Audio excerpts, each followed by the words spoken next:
You have heard about the stock market. You have seen people around you making real money from it. Your friend doubled his investment. Your colleague bought a new car from stock market profits. Your cousin keeps telling you to start investing. So you finally decided to try it. You put in your savings. Market crashed. You lost half of everything. We have all been there. Or we are terrified of ending up there. Either way, this video is for you. What is the stock market? Let us start from the very beginning. Imagine someone builds a small business. It is doing well, growing steadily. The owner wants to take it to the next level, open new locations, hire more people, expand operations, but expansion needs money. The owner does not have enough saved up. So instead of going to a bank and taking a loan, the owner decides to sell small pieces of the business to the public. Anyone who buys one of these pieces becomes a part owner of that business. These pieces are called stocks or shares. The place where these stocks are bought and sold every single day, that is the stock market. Here is the most important thing to understand. When you buy a stock, you are not gambling. You are not playing a game. You are buying a real piece of a real business. You become a part owner. When that business grows and makes profit, your investment grows too. When that business struggles, your investment loses value. That is the foundation of everything. A stock is ownership. The stock market is where ownership is traded. How does the stock market work? When a company first decides to sell its stocks to the public, this moment is called an IPO, an initial public offering. Think of it as the company opening its doors to public investors for the very first time. Before the IPO, only the founders and private investors own the company. After the IPO, anyone with a brokerage account can buy a piece. After the IPO, stocks can be bought and sold freely between investors every single day. The price of a stock goes up and down based on one simple principle: how many people want to buy versus how many people want to sell. If more investors want to buy a stock than sell it, the price goes up. If more investors want to sell than buy, the price goes down. Simple supply and demand. But stock prices are also moved by many other forces: company profits and losses, new product launches, economic data releases, government policy decisions, global events, natural disasters. Even a single tweet from the wrong person can send an entire sector crashing in minutes. This is what makes the stock market both endlessly fascinating and genuinely terrifying at the same time. Nobody, no matter how experienced or intelligent, can consistently predict exactly where prices will go tomorrow. Not the experts, not the analysts, not the fund managers, nobody. Bull market versus bear market. You will hear these two terms constantly once you enter the world of investing. They sound complicated. They are not. When the stock market is rising consistently over a period of time, we call this a bull market. Prices going up. Investors making money. Confidence is high. Everyone feels like a genius. When the stock market is falling consistently, we call this a bear market. Prices dropping. Portfolios shrinking. Fear spreading through the market. Everyone suddenly becomes an expert on why the economy is doomed. Bull markets can last for many years. The bull market that ran from 2009 all the way to 2020 was one of the longest in history. Investors who stayed calm and stayed invested during this period built enormous amounts of wealth. Bear markets are shorter, but far more painful. The average bear market lasts approximately 14 months. But those 14 months feel like 14 years when you are watching your savings shrink every single day. Here is the single most important thing you need to understand about bear markets. Every single bear market in history has ended. Every single one. Without exception, a bull market has always followed. The market has never permanently stayed down. Not once in recorded financial history. Investors who panic and sell during bear markets lock in their losses forever. Investors who stay calm and hold almost always recover fully and go on to profit significantly. Patience is not just a virtue in investing. Patience is the strategy. Stock market crash. Sometimes the market does not just drift downward slowly. Sometimes it falls off a complete cliff. This is called a stock market crash. Let us look at the most significant ones in history. The Great Depression. The market fell 89% from its peak. It took 25 years for a full recovery. An entire generation of investors never saw their money return. Black Monday. The market fell 22% in a single trading day, the largest single-day percentage drop ever recorded. Traders around the world experienced genuine panic on trading floors. The dot-com bubble. Internet companies with no revenue and no profits were valued at billions of dollars. When reality arrived, many of them went to zero almost overnight. Trillions of dollars were wiped from global markets. The financial crisis. Banks collapsed. The housing market imploded. Stock markets around the world fell over 50%. Millions of ordinary people simultaneously lost their jobs, their homes, and their retirement savings. The pandemic crash, markets fell 34% in just 33 days. The fastest crash in recorded history. Then recovered completely within 5 months. Also the fastest recovery in recorded history. Every single one of these crashes felt like the permanent end of prosperity when it was happening. Every news channel declared the economy finished. Every expert predicted lasting devastation. Every single time, the market recovered and went on to reach new all-time highs. This is the most important lesson that stock market history teaches us. Crashes are not the end. They are temporary disruptions in a long-term upward journey. Time is the only thing that consistently matters. The biggest mistakes investors make. We all make mistakes when we start investing. Some people learn from them. Some people repeat the same ones for decades. Here are the most expensive ones. Mistake number 1. Trying to time the market. You wait for the perfect moment to buy.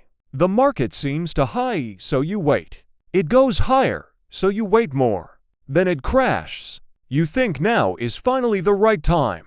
It crashes further. You panic and still do not buy. Then it recovers without you on board. The perfect entry point has never existed. Time in the market has always beaten timing the market. Mistake number 2. Panic selling during crashes. This is the single most expensive mistake in all of investing. The market drops 30%. Fear takes over completely. You sell everything to stop the bleeding. Over the next 12 months, the market recovers fully. You miss the entire recovery. You turned a temporary paper loss into a permanent real one. Selling during a crash is not protecting yourself. It is guaranteeing your loss. Mistake number 3. Putting everything into one stock. Someone you know made 400% on a single stock. You put all your savings into a similar bet. The company misses earnings. The stock drops 80% in 2 days. You lose nearly everything. Diversification is not optional. It is how you survive the inevitable surprises. Mistake number 4. Investing money you need soon. You invest money that you will need within the next few months. The market crashes at the worst possible moment. You need the money urgently. You are forced to sell at a massive loss with no choice. Only ever invest money that you genuinely do not need for a minimum of 5 years. Mistake number 5. Acting on tips from people around you. Someone sends a hot stock tip in a group chat. You buy without doing any research. The stock collapses. The person who gave you the tip also lost money. Nobody actually had any real information. Do your own research, or invest in index funds where individual stock selection is not required. What are index funds and why do they matter? Picking individual stocks successfully is genuinely difficult. Academic research consistently shows that even professional fund managers with entire teams of analysts and decades of experience fail to beat the overall market performance most of the time. If the professionals cannot consistently do it, what chance does the average investor have? This is where index funds come in. An index fund is a single investment that contains small pieces of many different companies simultaneously. Instead of researching and selecting individual companies, you buy one fund and instantly own tiny portions of hundreds of businesses at once. The most widely known example is the S&P 500 Index Fund. This tracks the performance of the 500 largest publicly traded companies in the United States: Apple, Microsoft, Amazon, Google, Tesla, Johnson & Johnson, all inside one single investment. When you invest in an S&P 500 index fund, you own a small piece of all 500 of those companies at the same time. This is diversification working at its most powerful. If one company completely fails, you lose a tiny fraction of your total investment. The remaining 499 companies continue to perform. Historically, the S&P 500 has delivered an average annual return of approximately 10% over the long term. Not every year. Some years it returns 30%.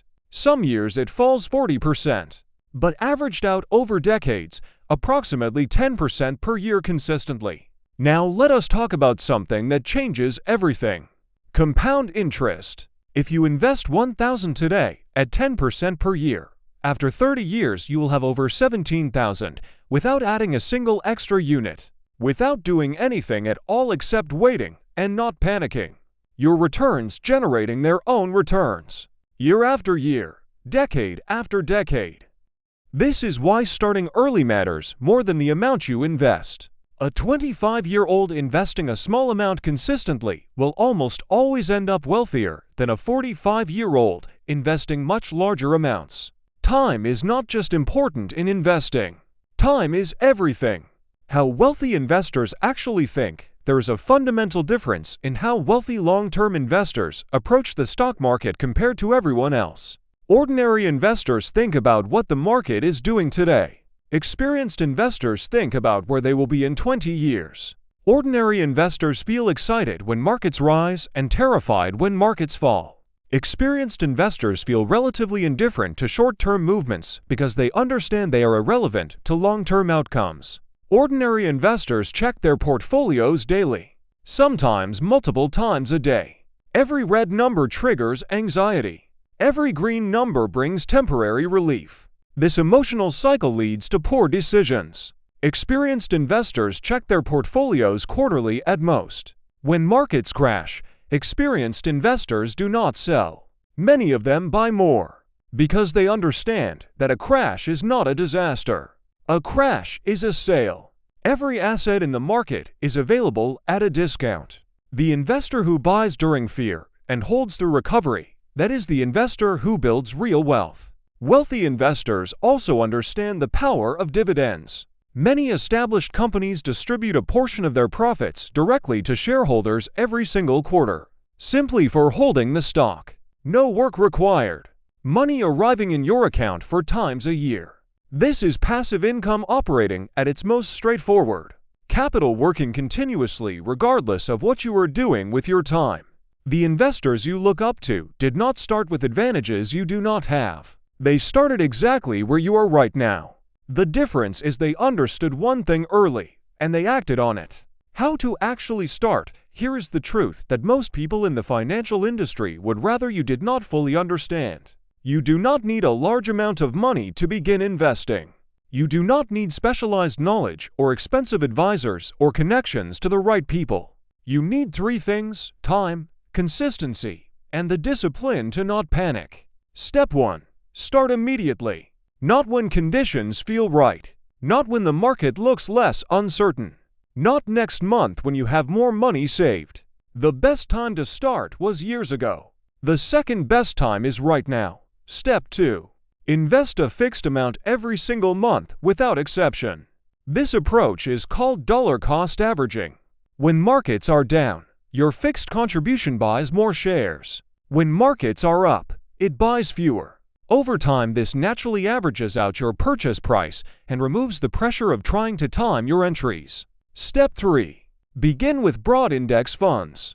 Do not attempt to pick individual stocks when you are starting. Choose a low-cost index fund, tracking a broad market. Keep your fees minimal. Stay diversified.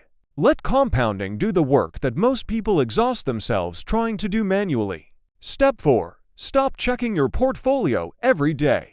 This is genuinely difficult. But daily monitoring leads to emotional reactions. Emotional reactions lead to poor timing decisions.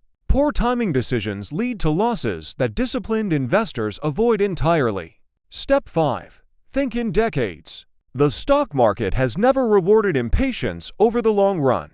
It has consistently and repeatedly rewarded those who invested regularly, stayed the course through volatility, and gave compounding enough time to work its mathematics. Every successful long-term investor started with a first investment made during a moment of uncertainty. They did not wait for certainty, because certainty never arrives in markets. They started, and they did not stop. That is the entire strategy. Let us bring everything together. The stock market is where ownership of businesses is bought and sold. Prices move based on supply, demand, and countless other variables.